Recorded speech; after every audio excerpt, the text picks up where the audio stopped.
Magandang araw po sa inyo lahat. Ito po ang inyong lingkod. Again, Freddy sa Facebook, /Freddy, at sa YouTube at Filipino sa America Blog YouTube channel. At kung hindi pa kayo nakasubscribe, please subscribe my channel and it's all free. No? At kung pwede, magbigyan nyo ako ng big likes. Huwag niyo kalimutan yung big likes at mag-comment po tayo. Comment Filipino or English, that's okay. Okay? At ito po ay nakakagambala o nakakaalarma sa atin diyan sa Pilipinas at maging dito sa Amerika when it comes to the future of our country, the Philippines. Although narito kami sa Amerika. So masuporta kami dahil syempre, bayan natin yan eh. O kaya lang dito sa Amerika ay talagang suportado kami dahil ang dollar remittances namin napakalaki. $40 billion. Ba't hindi ka magmamalasakit? At diyan kami galing. Yung sinasabi, wag kami makialam, hindi. No? Kaya, ganyan. No? Ngayon, ang painit ng painit, araw-araw, kahit holiday, itong mga DDS na gustong pag-resignin o tanggalin ang ating Pangulong Bongbong Marcos Jr. Ito ay, at minumura pa. Ito nga si Maharlika, ang sabi kay Pangulong Bongbong Marcos ay kuting. Ha? Isipin mo yan, kuting. At saka sinasabi niyang pulburon. Ito naman pulburon sinabi ng St. Luke Hospital, negative. Pinipilit na minumulat sa inyo na adik si Pangulong Bongbong Marcos Jr. At kuting ang tawag. Puto mo. Walang respeto at walang paggalang sa pagiging Pangulo ng Pilipinas. Itong mga vlogger na to, na katulad ni Maharlika at saka itong si Sasot ba yun? Mga yan lalaki rin yan hindi naman babae yan Okay, ngayon, ito ay itatanong ko sa inyo. Ito, pag-support ako sa aking ka-vlogger na kampi sa atin, siyempre, na pinaglalaban ng ating Pangulong Bongbong Marcos Jr., si Mike Abe. Okay? Ang mga followers ni Duterte, DDS, ay tuloy-tuloy ang kanilang paninira sa ating Pangulo. At including natin si Vice President Sara Duterte. Alam nyo, pag ikaw ay kabinete ng isang Pangulo, ang sa kanyang pamilya ay ang lahat ng mga sekretary ng different agency o department ng gobyerno. Executive, under the executive. Di ba? Yan. Kaya, ang ginagawa nito ni VP Sara ay kinokontra niyan dire-diretso. Walang tigil ang pagsira niya sa katauhan ni Pangulong Bongbong Marcos Jr. Ito ay pwede natin sabihin na parang hindi ka professional. Kung ikaw may magtatrabaho, yahalan tulad ko. Ako, nagtrabaho ko sa PLDT for many years. Ang aking manager, susuportahan ko yan. As professional. Kasi under niya ako Hindi ko siya pwedeng kontrahin. So magsasabi lang ako in a table kung may mali o hindi. Pero most of the time, I will follow the instruction of my boss.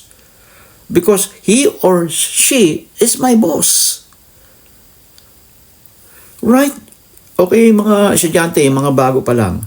When you are going for a job, you should follow your boss. Because they are the boss. In a family, the same thing. Kasi kung hindi, saan pupunta ang isang pamilya, saan pupunta ang kumpanya? Masisira. Walang unity.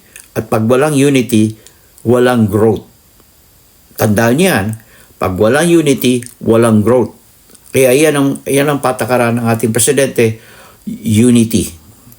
Pero sa nangyayari ngayon, ang sinusulong na sinasabi ni Vice President Sara Duterte, nung una, unity. Pero ngayon, hindi niya.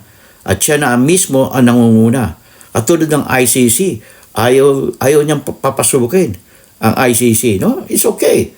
Pero, lantaran yun. Bakit ayaw niyang papasukin ang ICC? Kayo, sagutin niyo.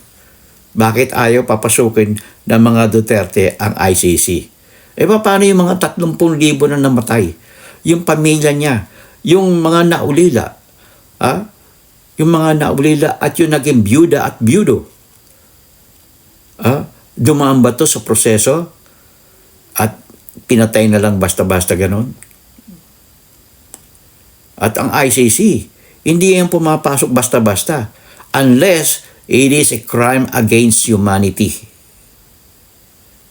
Ulit ka, if it is a crime against humanity, papasok ang ICC. Bagamat walang ngipin ng ICC, pero yan ay magbibigay ng independent findings sa isang kaso. Katulad ng nangyari dyan sa Pilipinas. Okay? At ito si Vice President Sara Duterte, dahil kumakalaban siya kay Presidente Bongbong Marcos Jr., she has only two options. What are those two options? The first one is to tender her resignation as Secretary of Education, because being a Secretary of Education, you're under the President. Okay? Ano man sabihin ng Presidente, susundin mo. Hindi ikaw masusunod. Kung ikaw man pinigyan ka ng Pangulo, kukonsultahin mo siya. Tama ba itong gagawin ko, Mr. President? Kung sa manager, kukonsulta mo pa rin sa manager. At kung sa pamilya, kukonsultahin mo sa tatay mo at sa nanay mo. Kung hindi, walang pupuntahan ang inyong pamilya, walang pupuntahan ang iyong company, wala rin pupuntahan ang bayang Pilipinas. Yan. Yan lang ito ay mga tanong ko. Kung dapat bang manatili si Vice President Sara Duterte as Secretary of Education? Pakisagot lang po ito. Importante po dahil masyado na akong mainit na gusto nilang tanggalin si Presidente Bongbong Marcos Jr. Bakit?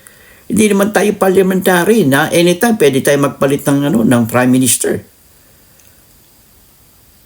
At yan ay nakasaad sa Constitution of the Philippines. At pag yan ay ginawa mo, lalo na itong people's power na nangyari kay Cora Aquino, iyon ay isang malaking pagkakamali. Isang malaking pagkakamali na hindi karapat-dapat na nangyari noong araw. Kaya ang ating bayan ngayon dyan sa Pilipinas ay nananatiling walang kaayusan. Tila hindi kaya mag-self-rule ang Pilipinas sa nangyayari ngayon. Gusto nila palitan ang Constitution from time to time. Gusto nila magpalit ng presidente kahit hindi pa natatapos ang term. Nag-uumpisa pa nga, pangalawang taon pa lang, gusto niya nang palitan.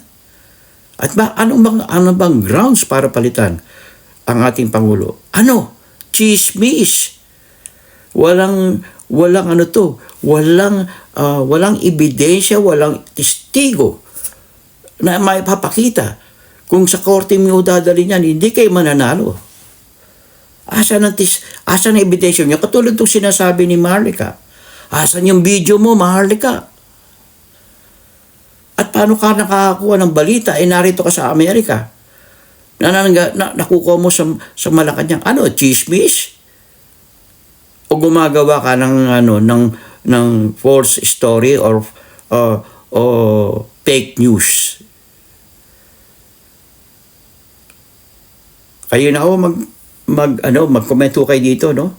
Dapat bang mag-resign na si Sara Duterte as Secretary of Education kasi kawawa naman ang kabataan at hindi naaasikaso at ang ginagawa niya ay puro politika. Itong si Vice President Sara Duterte. Hindi na sila makapag-intay ng 2028. At ang gusto yata nila ay mag-people's power at itong si Pangulong Rodrigo Roa Duterte, na dating presidente, ay kinakausap ang Armed Forces of the Philippines kung pwede silang magkudeta. Pero hindi tinanggihan po ito ng Armed Forces of the Philippines ang kanilang plano. Nadinig niyo po ba yung si AFP Chief of Staff? Si General Browner, we have an allegiance and we are going to follow the President of the Republic of the Philippines as Commander-in-Chief. Because they follow the Constitution of the Philippines. They're not actually for the President, but for the President or the Commander-in-Chief under the Constitution. Kaya yun ang susundin nila. Hindi ito si past president, hindi na siya presidente. Naunawaan po ba ninyo? Okay, hanggang sa muli. In God we trust, never hold your peace.